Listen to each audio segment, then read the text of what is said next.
Hi hello ಎಲ್ರಿಗೂ ನಮಸ್ಕಾರ. SBK Kannada YouTube ಚಾನಲ್ಗೆ ನಿಮಗೆಲ್ಲ ಸ್ವಾಗತ. ದಿನಾಂಕ 10 ನವೆಂಬರ್ 2021 ಪ್ರಚಲಿತ ವಿದ್ಯಮಾನಗಳನ್ನ ಈ ವಿಡಿಯೋದಲ್ಲಿ ಡಿಸ್ಕಸ್ ಮಾಡೋಣ. ಎಂದಿನಂತೆ ನಿಮಗೆ PDF ನೋಟ್ಸ್ ಟೆಲಿಗ್ರಾಮ್ ಅಲ್ಲಿ ಸಿಗುತ್ತೆ, ಮತ್ತೆ ನಮ್ಮ ಅಫಿಷಿಯಲ್ ವೆಬ್ಸೈಟ್ ಆದ sbkkannada.com ಅಲ್ಲಿ ಹೋಗಿ ಡೌನ್ಲೋಡ್ ಮಾಡ್ಕೋಬಹುದು. ಇದಕ್ಕೂ ಮುಂಚೆ ಈ ದಿನದ ವಿಶೇಷ 10 November World Science Day for Peace and Development, ಶಾಂತಿ ಮತ್ತು ಅಭಿವೃದ್ಧಿಗಾಗಿ ವಿಶ್ವ ವಿಜ್ಞಾನ ದಿನವನ್ನು ಆಚರಣೆ ಮಾಡ್ತೀವಿ ಪ್ರತಿ ವರ್ಷ. ಅದರ ಬಗ್ಗೆ ಒಂದಿಷ್ಟು ಮಾಹಿತಿ. 2021ರ theme building climate ready communities ಅನ್ನೋದು 2021ರ ಥೀಮ್ ಆಗಿದೆ. ಸಮಾಜದಲ್ಲಿ ವಿಜ್ಞಾನವು ವಹಿಸುವ ಪ್ರಮುಖ ಪಾತ್ರಗಳನ್ನು ಮತ್ತು ಉದಯೋನ್ಮುಖ ವೈಜ್ಞಾನಿಕ ವಿಷಯಗಳ ಚರ್ಚೆಯಲ್ಲಿ ವ್ಯಾಪಕವಾಗಿ ಸಾರ್ವಜನಿಕರನ್ನ ತೊಡಗಿಸ್ಕೊಳ್ಳುವಂತ ಮಾಡುವಂತ ಪ್ರಮುಖವಾದ ಉದ್ದೇಶವನ್ನು ಇಟ್ಕೊಂಡು ಈ ದಿನವನ್ನ ಆಚರಣೆ ಮಾಡ್ತಾರೆ. ಯುನೆಸ್ಕೋದವರು ಇದನ್ನ 2001ರಲ್ಲಿ ಘೋಷಣೆ ಮಾಡಿದ್ರು ಮತ್ತು 2004ರಿಂದ ಆಚರಣೆ ಮಾಡ್ಕೊಂಡು ಬರ್ತಿದ್ದಾರೆ. ಯುನೆಸ್ಕೋ ಅಂದ್ರೆ ವಿಶ್ವಸಂಸ್ಥೆಯ ಶೈಕ್ಷಣಿಕ, ವೈಜ್ಞಾನಿಕ ಮತ್ತು ಸಾಂಸ್ಕೃತಿಕ ಸಂಸ್ಥೆ. United Nation Educational, Scientific and Cultural Organisation ಅಂತ ಕರಿತೀವಿ. 1946ರ ನವೆಂಬರ್ 4ರಂದು ಸ್ಥಾಪನೆಯಾಗುತ್ತೆ. ಪ್ಯಾರಿಸ್ನ ಫ್ರಾನ್ಸ್ ದೇಶದ ಪ್ಯಾರಿಸ್ನಲ್ಲಿ ಹೆಡ್ ಕ್ವಾರ್ಟರ್ಸ್ ಇದೆ. ಆಂಡ್ರಿ ಅಜೋಲ್ಡ್ ಅವರು ಈಗಿರ್ತಕ್ಕಂತಹ ಡೈರೆಕ್ಟರ್ ಜನರಲ್ ಮತ್ತು 193 ಸದಸ್ಯ ರಾಷ್ಟ್ರಗಳನ್ನ ಇದು ಹೊಂದಿದೆ. ಗ್ಲೋಬಲ್ ಡ್ರಗ್ ಪಾಲಿಸಿ ಇಂಡೆಕ್ಸ್ ಬಿಡುಗಡೆ ಆಗಿದೆ. ಅಂದ್ರೆ ಜಾಗತಿಕ ಔಷಧ ನೀತಿ ಸೂಚ್ಯಾಂಕ ಅಂತ ಕರಿತೀವಿ. 2021ರ ಆವೃತ್ತಿ ಬಿಡುಗಡೆಯಾಗಿದ್ದು ಭಾರತ 18ನೇ ಸ್ಥಾನವನ್ನು ಪಡ್ಕೊಂಡಿದೆ. ನವೆಂಬರ್ 2021ರಲ್ಲಿ ಹಾರ್ಮ್ ರಿಡಕ್ಷನ್ ಕನ್ಸೋರ್ಟಿಯಂ ಬಿಡುಗಡೆ ಮಾಡಿರ್ತಕ್ಕಂಥ ಗ್ಲೋಬಲ್ ಡ್ರಗ್ ಪಾಲಿಸಿ ಇಂಡೆಕ್ಸ್ ನ ಮೊದಲನೇ ಆವೃತ್ತಿಯಲ್ಲಿ ಭಾರತ 30 ದೇಶಗಳ ಪೈಕಿ 18ನೇ ಸ್ಥಾನದಲ್ಲಿದೆ. ಸೂಚ್ಯಾಂಕವು Norway, New Zealand, Portugal, United Kingdom ಮತ್ತು ಆಸ್ಟ್ರೇಲಿಯಾವನ್ನ ಮಾನವೀಯ ಮತ್ತು ಆರೋಗ್ಯ ಚಾಲಿತ ಔಷಧಗಳ ನೀತಿಗಳಲ್ಲಿ ಅಗ್ರ 5 ದೇಶಗಳು ಅಂತ ಪರಿಗಣಿಸಿದೆ. ಅಂದರೆ ಮೊದಲನೇ ಸ್ಥಾನದಲ್ಲಿ ನಾರ್ವೆ ಇದೆ, ಎರಡನೇದಲ್ಲಿ ನ್ಯೂಜಿಲೆಂಡ್, ಮೂರನೇದಲ್ಲಿ ಪೋರ್ಚುಗಲ್, ಆಮೇಲೆ UK, ಕೊನೆಗೆ 5ನೇ ಸ್ಥಾನದಲ್ಲಿ ಆಸ್ಟ್ರೇಲಿಯಾ.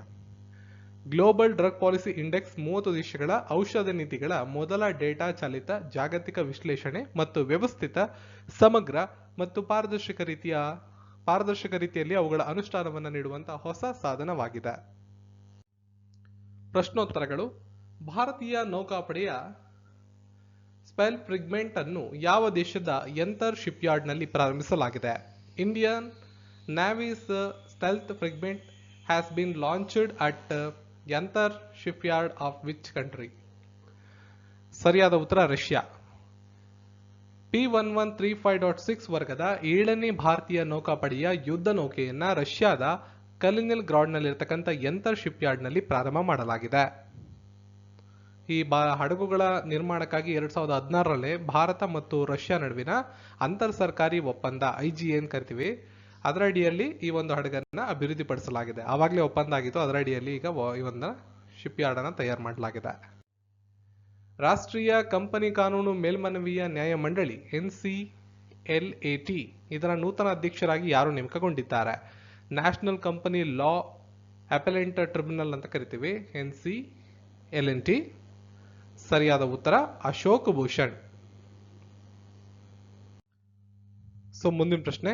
ನ್ಯಾಷನಲ್ ಫಾರ್ಮುಲರಿ ಆಫ್ ಇಂಡಿಯಾ ಇದರ 6ನೇ ಆವೃತ್ತಿಯನ್ನ ಯಾವ ಸಚಿವಾಲಯ ಬಿಡುಗಡೆ ಮಾಡಿದೆ? The 6th edition of National Formulary of India has been released by which of these ministry?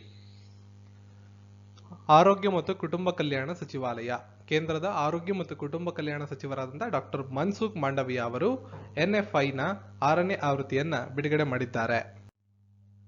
ಕೆಳಗಿನ ಯಾವ ಶತಾಬ್ದಿ ಎಕ್ಸ್ಪ್ರೆಸ್ ಮೊದಲ IMS ಪ್ರಮಾಣೀಕೃತ ರೈಲು ಆಗಿದೆ? Which of the following Shatabdi Express has become first IMS certified train? Chennai Mysuru Shatabdi express ಆಗಿದೆ.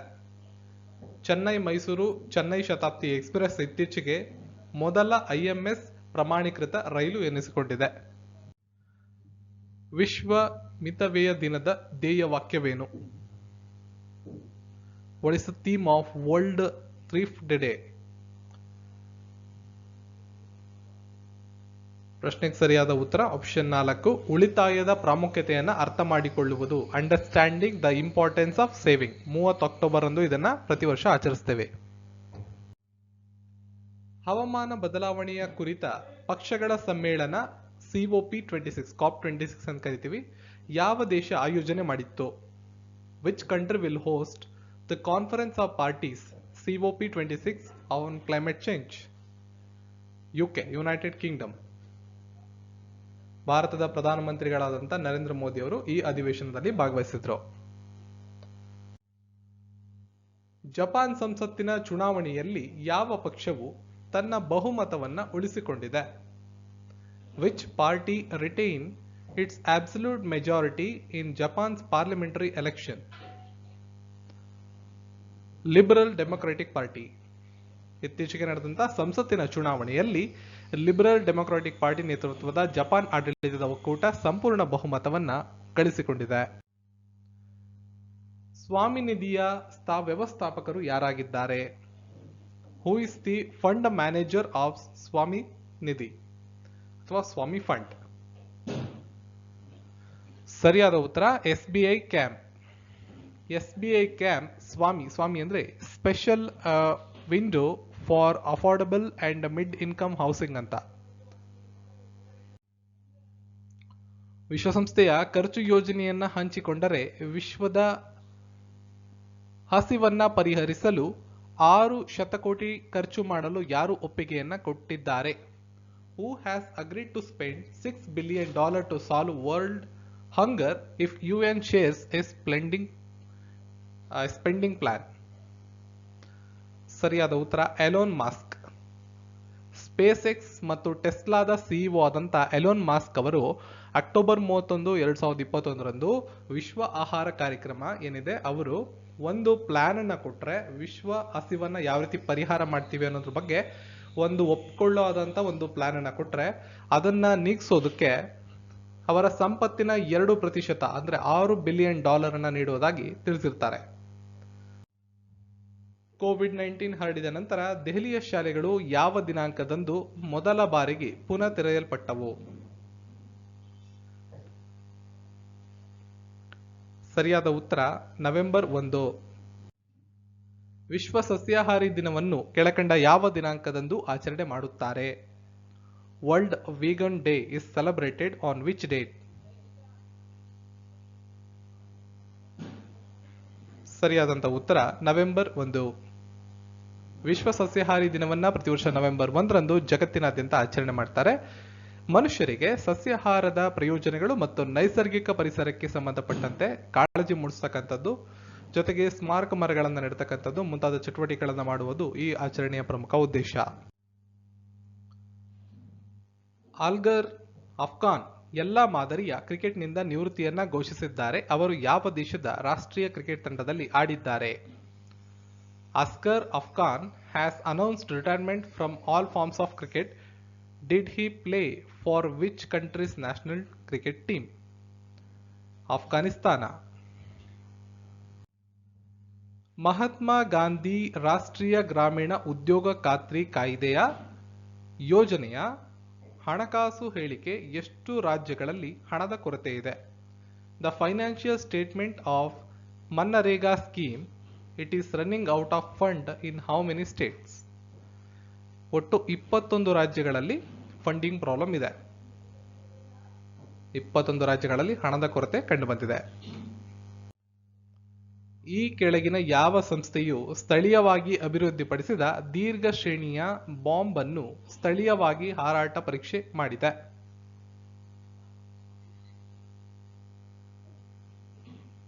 ಸರಿಯಾದಂತ ಉತ್ತರ option 4 ಅಂದ್ರೆ ಭಾರತೀಯ ವಾಯುಪಡೆ ಮತ್ತು DRDO ಇಬ್ರು ಸೇರಿ ಈ ಒಂದು ಪ್ರಯತ್ನಕ್ಕೆ ಕೈ ಹಾಕಿದ್ರು.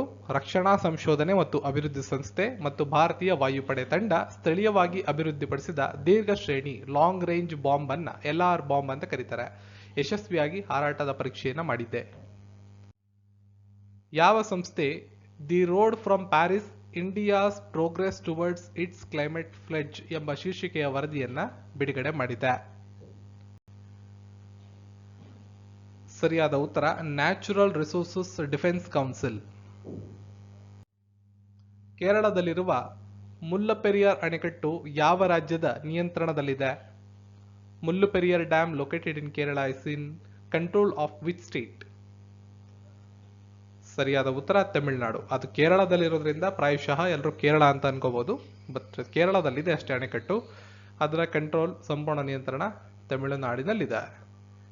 ಈ ಅಣೆಕಟ್ಟು ಕೇರಳಕ್ಕೆ ದಶಕಗಳಷ್ಟು ಹಳೆಯ ವಿವಾದದ ಕೇಂದ್ರವಾಗಿದ್ದು ಅಲ್ಲಿ ಅದು ನೆಲೆಗೊಂಡಿದೆ. ಅಣೆಕಟ್ಟಿನ ಕೆಳಭಾಗದಲ್ಲಿ ವಾಸ ಮಾಡ್ತಕ್ಕಂಥ ಲಕ್ಷಾಂತರ ಜನರಿಗೆ ಅಪಾಯವನ್ನು ಉಂಟು ಮಾಡುವ ಕಾರಣದಿಂದಾಗಿ ಈ ಒಂದು ಸಂಪೂರ್ಣವಾದ ಅಣೆಕಟ್ಟಿನ ನಿಯಂತ್ರಣ ತಮಿಳುನಾಡು ರಾಜ್ಯ ಸರ್ಕಾರಕ್ಕೆ ಸಂಬಂಧಪಡುತ್ತದೆ. ಜಿತೇಂದ್ರ ಸಿಂಗ್ ಯಾವ ನಗರ ಅಥವಾ ರಾಜ್ಯದಲ್ಲಿ ಸರ್ದಾರ್ ಪಟೇಲ್ ಲೀಡರ್ಶಿಪ್ ಸೆಂಟರ್ ಅನ್ನು ರಾಷ್ಟ್ರಕ್ಕೆ ಸಮರ್ಪಿಸಿದ್ದಾರೆ? Jitendra Singh dedicated Sardar Patel Leadership Center to the nation in which of the following city? ಸರಿಯಾದ ಉತ್ತರ ಮಸೂರಿ. ರಾಷ್ಟ್ರೀಯ ಏಕತಾ ದಿವಸ್ ಅಂತ ಏನು ಆಚರಣೆ ಮಾಡ್ತೀವಿ, ಆ ದಿನದಂದು ಕೇಂದ್ರದ ಸಚಿವರಾದಂಥ ಡಾಕ್ಟರ್ ಜಿತೇಂದ್ರ ಸಿಂಗ್ ಅವರು ಮಸೂರಿಯ Lal Bahadur Shastri National Defence Administration ನಲ್ಲಿ ಸರ್ದಾರ್ ಪಟೇಲ್ ನಾಯಕತ್ವ ಕೇಂದ್ರವನ್ನ ಅನಾವರಣಗೊಳಿಸಿದ್ದಾರೆ. ಕೆಪಿಎಂಜಿ ಇಂಡಿಯಾದ ನೂತನ ಸಿಇಒ ಆಗಿ ಕೆಳಕಂಡ ಯಾರು ನೇಮಕಗೊಂಡಿದ್ದಾರೆ? Who has been appointed as the new CEO of KPMG India? ಸರಿಯಾದ ಉತ್ತರ ಆಪ್ಷನ್ 3, ಯಜ್ನಿ ನಾಗ್ಪೊರೆವಾಲಾ. ವಿಶ್ವ ಮಿತವ್ಯಯ ದಿನವನ್ನು ಪ್ರಪಂಚದಲ್ಲಿ ಯಾವ ದಿನಾಂಕದಂದು ಆಚರಿಸುತ್ತಾರೆ?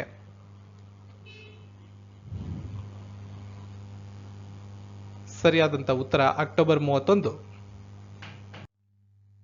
ಮುಂದಿನ ಪ್ರಶ್ನೆ, ಅಕ್ರಮ ಮರಳು ಗಣಿಗಾರಿಕೆ ಮತ್ತು ಮದ್ಯದ ವ್ಯಾಪಾರವನ್ನು ತಡೆಯಲು ಯಾವ ರಾಜ್ಯದ ಮುಖ್ಯಮಂತ್ರಿ ಮಿಷನ್ ಕ್ಲೀನ್ ಎಂಬ ಯೋಜನೆಯನ್ನು ಪ್ರಾರಂಭಿಸಿದ್ದಾರೆ? ಸರಿಯಾದ ಉತ್ತರ ಪಂಜಾಬ್. ಪಂಜಾಬ್ನ ಮುಖ್ಯಮಂತ್ರಿಗಳಾದಂಥ ಚರಣ್ಜಿತ್ ಸಿಂಗ್ ಚನ್ನಿ ಅವರು ರಾಜ್ಯದ ಎಲ್ಲ ಜಿಲ್ಲಾಧಿಕಾರಿಗಳು ಮತ್ತು ಹಿರಿಯ ಪೊಲೀಸ್ ವರಿಷ್ಠಾಧಿಕಾರಿಗಳ ಜೊತೆ ನಡೆಸಿದ ಸಭೆಯಲ್ಲಿ ಮಿಷನ್ ಕ್ಲೀನ್ ಅನ್ನೋ ಯೋಜನೆಯನ್ನ ಇದಕ್ಕೆ ಸಂಬಂಧಪಟ್ಟಂಗೆ ಅಕ್ರಮ ಮರಳು ಮತ್ತು ಗಣಿಗಾರಿಕೆಗೆ ಸಂಬಂಧಪಟ್ಟಂಗೆ ಹೊರಡಿಸಿರುತ್ತಾರೆ. ನಿನ್ನೆ ಪ್ರಶ್ನೆ, 2021 ರಾಷ್ಟ್ರೀಯ ಕ್ರೀಡಾ ಪ್ರಶಸ್ತಿಗಳನ್ನು ಯಾರು ವಿತರಣೆ ಮಾಡ್ತಾರೆ? ಭಾರತದ ರಾಷ್ಟ್ರಪತಿಗಳು. ಉತ್ತರ ಕೊಟ್ಟಂತೆಲ್ಲರಿಗೂ ಧನ್ಯವಾದಗಳು. ಇವತ್ತಿನ ಪ್ರಶ್ನೆ, ಆಕ್ಸ್ಫರ್ಡ್ ಇಂಗ್ಲಿಷ್ ನಿಘಂಟು 2021 ವರ್ಷದ ಪದವನ್ನು ಗುರುತಿಸಿ. Which word has been chosen as the word of the year 2021 by Oxford English Dictionary? Immunity, jab, wax, ಸಂವಿಧಾನ. ಇವು 4ರಲ್ಲಿ ಯಾವುದು ಅಂತ ತಪ್ಪದೆ ಈ ವಿಡಿಯೋದ ಕಾಮೆಂಟ್ ಸೆಕ್ಷನ್ ಅಲ್ಲಿ ಮೆನ್ಷನ್ ಮಾಡಿ. ಈ ಮಾಹಿತಿಗಳು ನಿಮ್ಗೆ ಯೂಸ್ಫುಲ್ ಅನ್ಸಿದ್ರೆ ಇದರ PDF ಅನ್ನು ನೀವು ಹೋಗಿ ಟೆಲಿಗ್ರಾಮ್ ಅಲ್ಲಿ ಡೌನ್ಲೋಡ್ ಮಾಡ್ಕೊಳ್ಳಿ. ಇನ್ನಷ್ಟು ಹೆಚ್ಚಿನ ಮಾಹಿತಿಯನ್ನು ನಮ್ಮ ವೆಬ್ಸೈಟ್ ಅಲ್ಲಿ ಓದ್ಕೋಬಹುದು. ಪ್ರತಿದಿನ ನಮ್ಮ ವೆಬ್ಸೈಟ್ ಅಲ್ಲಿ ಇಂಪಾರ್ಟೆಂಟ್ ಆರ್ಟಿಕಲ್ ಗಳನ್ನ ಶೇರ್ ಮಾಡಲಾಗ್ತಿರುತ್ತೆ. ಈ ವಿಡಿಯೋನ ಲೈಕ್ ಮಾಡಿ, ಚಾನಲ್ನ ಸಬ್ಸ್ಕ್ರೈಬ್ ಮಾಡಿ, ಬೆಲ್ ಐಕನ್ ಕ್ಲಿಕ್ ಮಾಡಿ ಆಲ್ ಅಂತ ಸೆಲೆಕ್ಟ್ ಮಾಡಿ. ಸಿಗೋಣ ಮತ್ತೊಂದು ವಿಡಿಯೋದೊಂದಿಗೆ. ಎಲ್ರಿಗೂ ಧನ್ಯವಾದಗಳು.